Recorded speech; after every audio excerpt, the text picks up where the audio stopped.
Welcome. This is Team Grapefruit on the beach. Woo! Today we're going to share our presentation.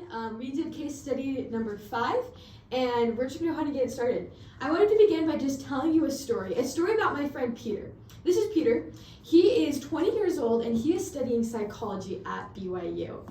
And while he is studying at BYU, he is having the time of life. He loves going to the sports games. He loves going to his classes. However, his social life is not always the funnest, especially when it comes to dating. See, Peter, he didn't serve a mission, and that became apparent when he hopped on to Mutual. When he got into Mutual, he started filling out his profile questions like, what's his interesting talent? Peter, he can make a mean quesadilla, and he loves cookies, and he's very funny and fun to be around. However, on the Mutual profile, it asked him, did you serve a mission? In which he answers, no. As he and his friends start swiping through Mutual, Peter realizes that he is not getting as many matches as his roommate, who did serve a mission. And when he finally does get a match and finally goes on that first date, Peter often has that question over and over, so why didn't you serve a mission? Or did you serve a mission? In which Peter replies no, and they reply, oh. This happens a lot to Peter, and Peter's really exhausted by this and often doesn't feel like he belongs. And so we wanted to help people like Peter.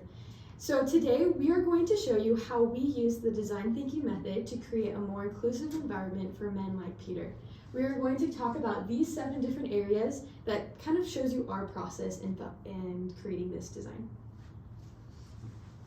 So we started by gathering some empathy data. We wanted to focus on the stigma around not serving missions, so we did it in 2 different ways. The first way was we surveyed women about their experiences dating men who didn't serve missions, and then secondly, we interviewed men about their experience after not serving a mission.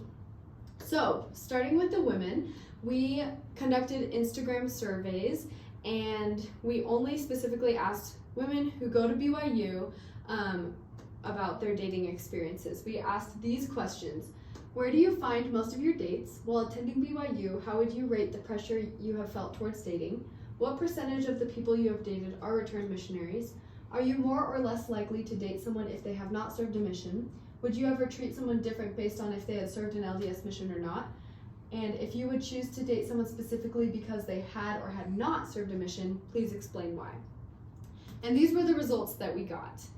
One of the most interesting results that we got was in response to the open-ended question.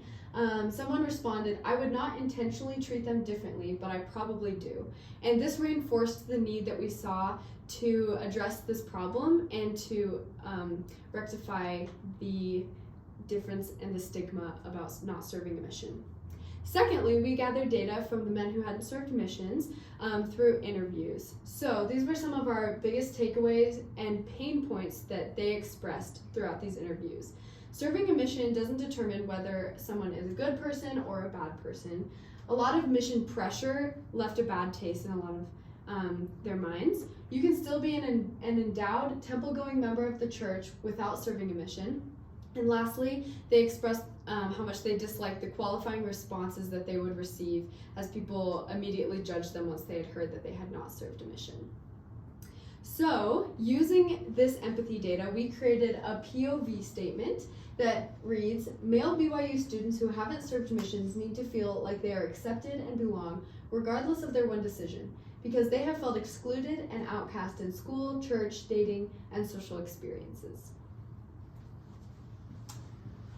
After creating our POV statement, we began the ideation phase by each of us picking a different color of sticky note that we wanted on lucid charts, and then we began to jot down our ideas in a different sticky note. And after we did this for a whole weekend, after looking over our empathy data and coming up with some of our best ideas, we decided to vote on which ideas we liked the best.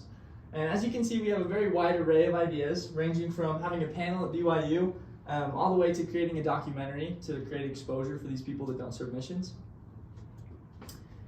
And after we created that, we decided to vote. So after we voted, we felt pretty good about our votes, although we didn't feel like any of the things that we voted on really hit the nail on the head.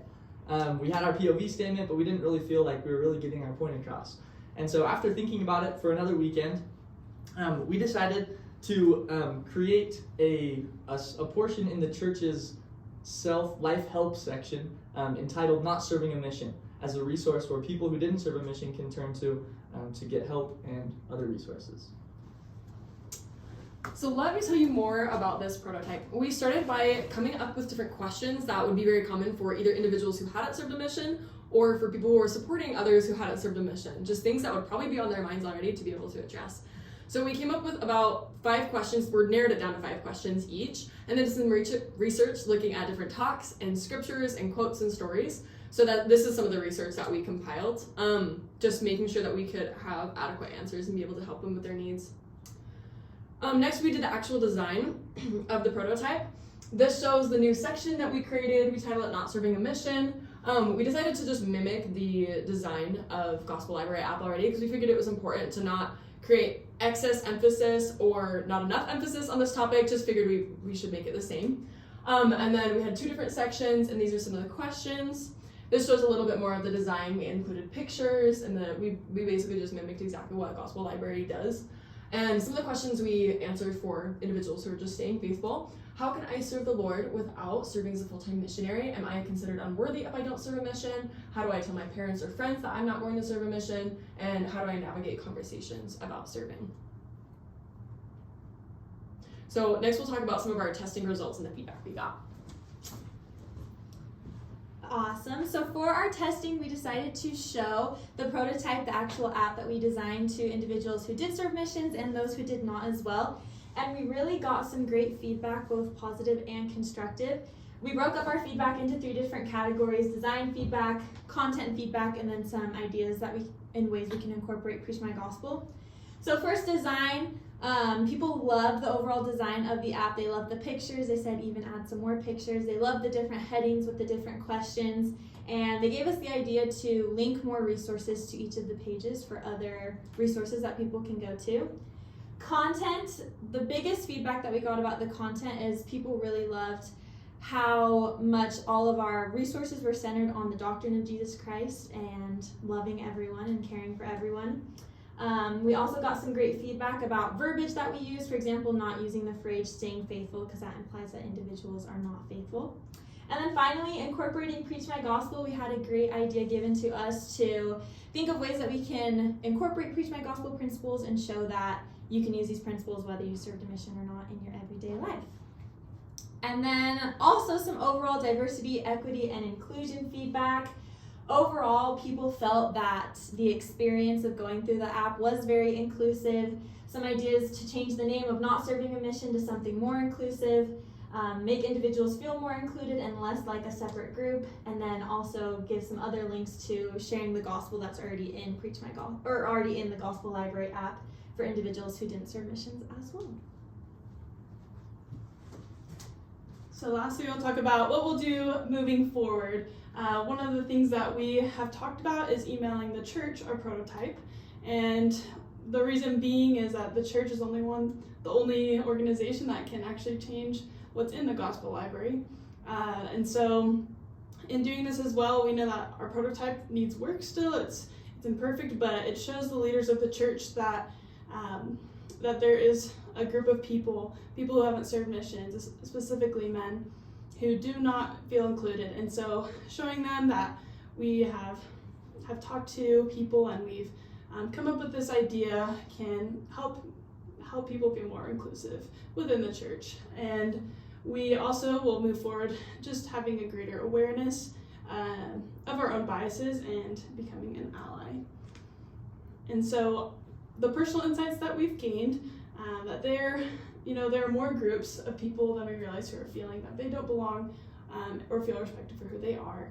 Empathizing with the group of people that we've talked about really helped us to realize how we can help people within the church. And so the last thing as well is that we, including others, especially within the church, is so important. It is not only what we should do, but it's ultimately what the Savior did. Thank you.